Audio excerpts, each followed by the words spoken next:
Evangelho, sábado da sexta semana do tempo comum. O Senhor esteja convosco, Ele está no meio de nós. Proclamação do Evangelho de Jesus Cristo segundo São Marcos. Glória a vós, Senhor. Naquele tempo, Jesus tomou consigo Pedro, Tiago e João e os levou sozinhos a um lugar à parte, sobre uma alta montanha, e transfigurou-se diante deles. Suas roupas ficaram brilhantes e tão brancas como nenhuma lavadeira sobre a terra poderia alvejar. Apareceram-lhe Elias e Moisés, e estavam conversando com Jesus. Então Pedro tomou a palavra e disse a Jesus: Mestre, é bom ficarmos aqui. Vamos fazer 3 tendas, uma para ti, outra para Moisés e outra para Elias. Pedro não sabia o que dizer, pois estavam todos com muito medo. Então desceu uma nuvem e os encobriu com sua sombra. E da nuvem saiu uma voz: Este é o meu filho amado, escutai o que ele diz. E de repente, olhando em volta, não viram mais ninguém, a não ser somente Jesus com eles. Ao descerem da montanha, Jesus ordenou que não contassem a ninguém o que tinham visto, até que o Filho do Homem tivesse ressuscitado dos mortos. Eles observaram essa ordem, mas comentavam entre si o que queria dizer ressuscitar dos mortos. Os 3 discípulos perguntaram a Jesus: Por que os mestres da lei dizem que antes deve vir Elias? Jesus respondeu: De fato, antes vem Elias para colocar tudo em ordem. Mas como dizem as Escrituras que o Filho do Homem deve sofrer muito e ser rejeitado, eu, porém, vos digo: Elias já veio. E fizeram com ele tudo o que quiseram, exatamente como as Escrituras falaram a respeito dele. Palavra da salvação. Glória a vós, Senhor. Sábado da sexta semana do tempo comum, em nome do Pai, do Filho e do Espírito Santo. Amém. Queridos irmãos e irmãs, a Santa Liturgia hoje nos entrega o 9º capítulo do Evangelho de São Marcos. E acabamos de ouvir o texto da transfiguração do Senhor. Queria chamar a atenção com vocês a um detalhe da passagem de hoje, na narrativa de São Marcos. Quando Jesus diz: De fato, antes vem Elias para colocar tudo em ordem. Aqui os apóstolos aproveitam o ensejo de todo o episódio para apresentar a pergunta acerca de Elias, da vinda de Elias. E Jesus, como nós sabemos, através dos outros sinóticos, vai colocar a referência sobre a figura de São João Batista como sendo Elias que deveria vir. Bem, agora aqui tem um passo interessante. De fato, antes vem Elias para colocar tudo em ordem. Mas, como diz as Escrituras, que o Filho do Homem deve sofrer muito e ser rejeitado, Elias foi rejeitado.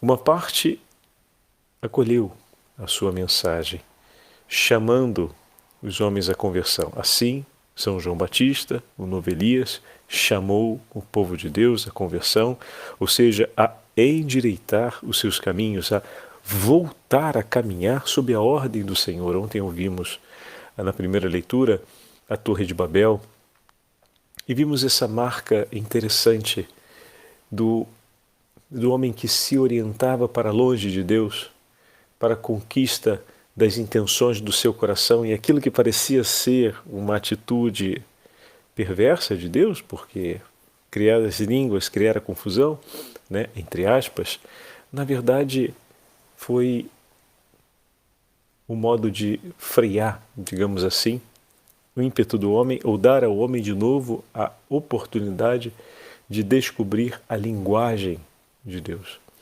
Seguir o ímpeto e a vontade de Deus é o ponto central. O Senhor salvou o homem de perder-se na busca da sua própria ambição e a buscar, como nós temos ouvido esses dias na Sagrada Escritura, novamente ouvir a voz do Senhor e colocar a vontade do Senhor como o centro da sua vida.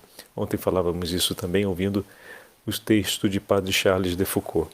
Pois bem, Alguns foram aqueles que ouviram a palavra de João Batista e endireitaram o caminho, ou seja, buscaram a conversão, buscaram abandonar o pecado e os vícios e seguir os ensinamentos do Senhor.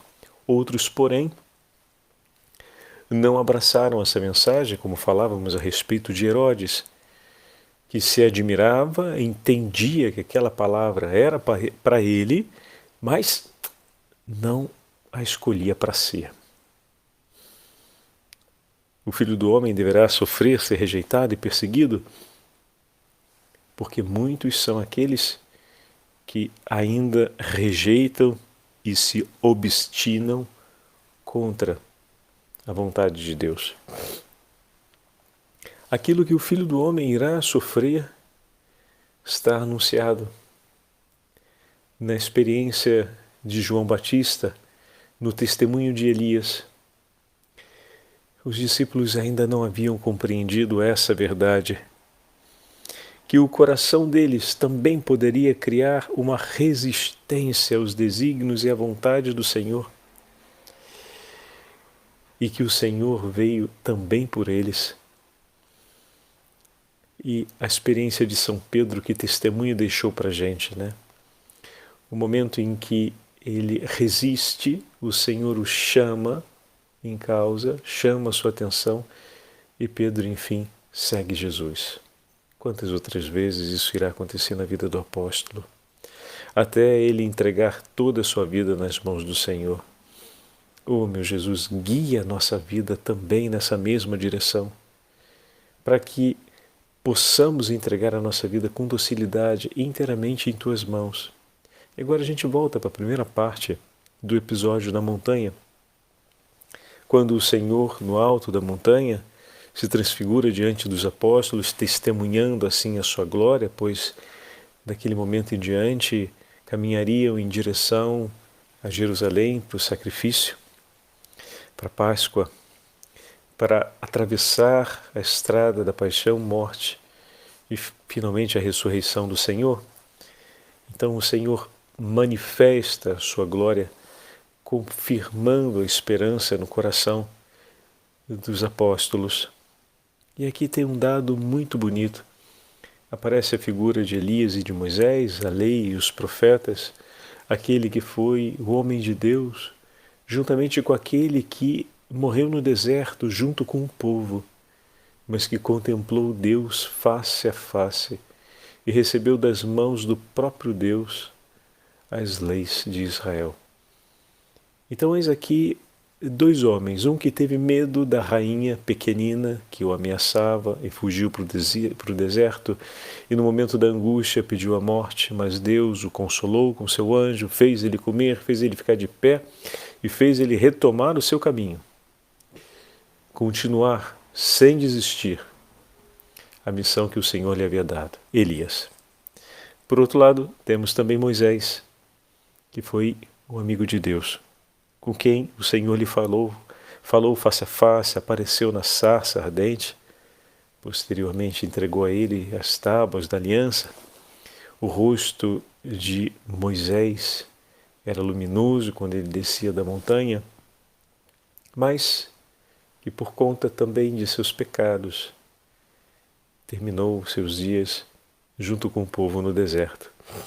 Mas eis que todos dois, que se deixaram conduzir por Deus, que pediram ao Senhor perdão pelas suas faltas e foram perdoados pelo Senhor, em seus altos e baixos, cada um que foi chamado a uma intensidade da amizade com Deus e que se deixaram guiar e amar por Ele e que o amaram com todo o coração, ambos estão na presença de Jesus.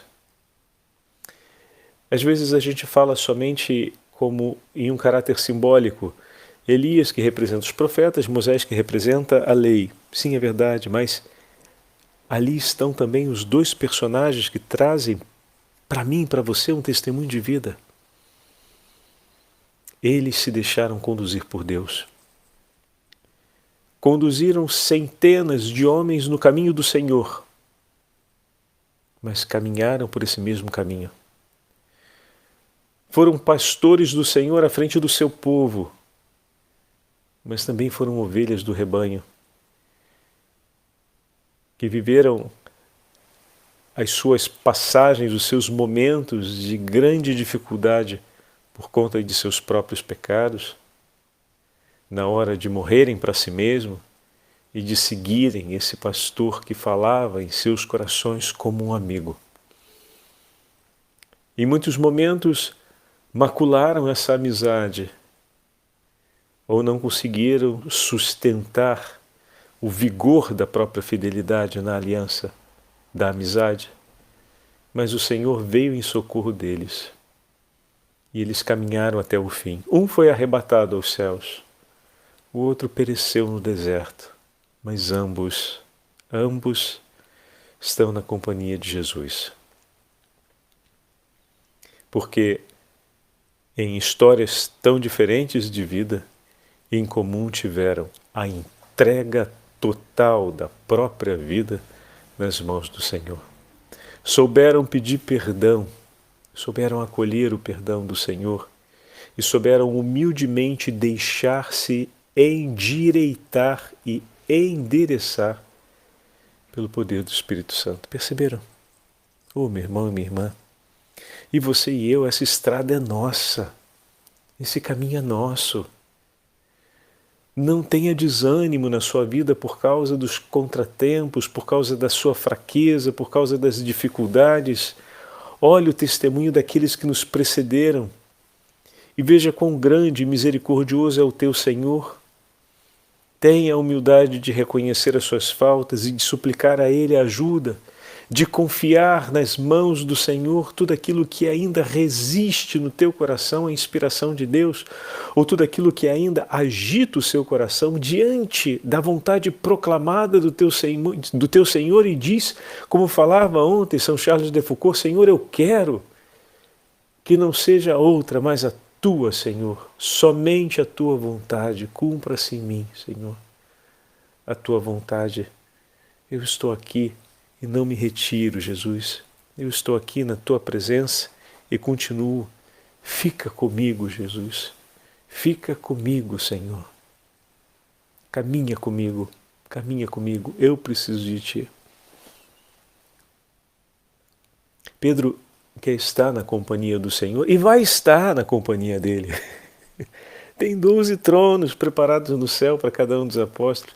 Pedro vai estar, mas ainda não é a hora, Pedro, ainda tem muito que caminhar.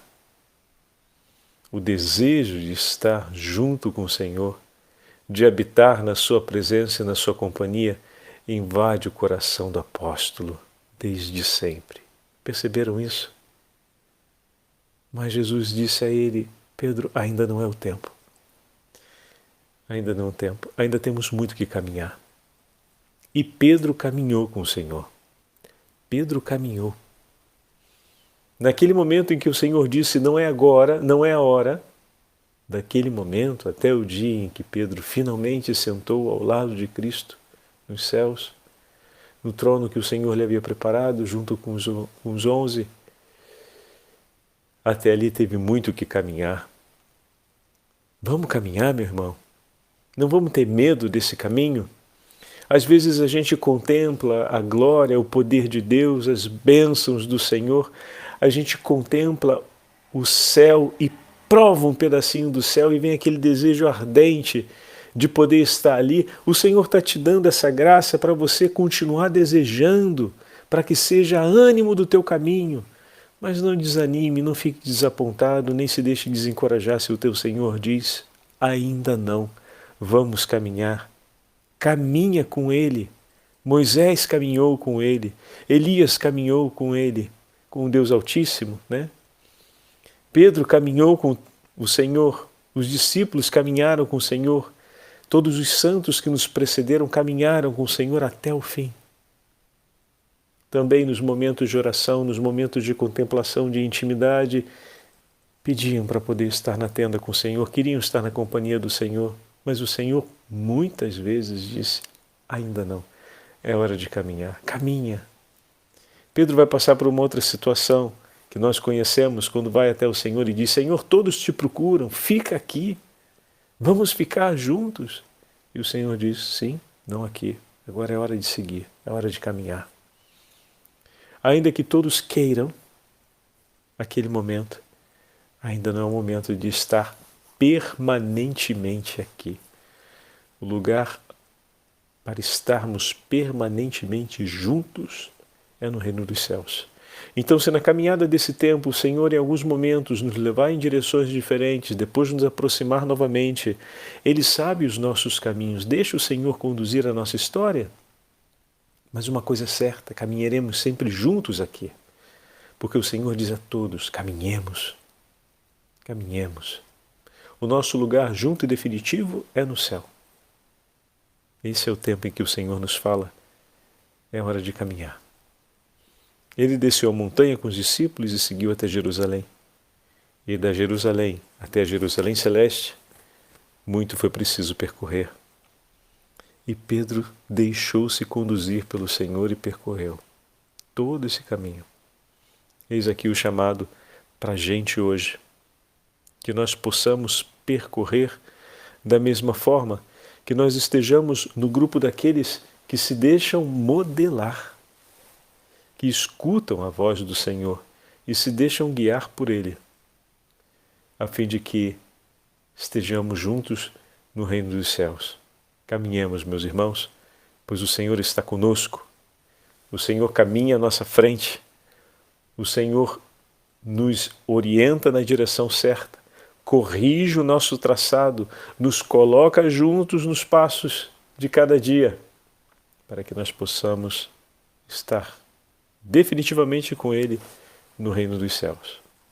O Senhor esteja convosco, Ele está no meio de nós. Pela intercessão da Beatíssima Virgem Maria, Mãe das Missões, abençoe-vos o Deus Todo-Poderoso, Pai, Filho e Espírito Santo. Amém.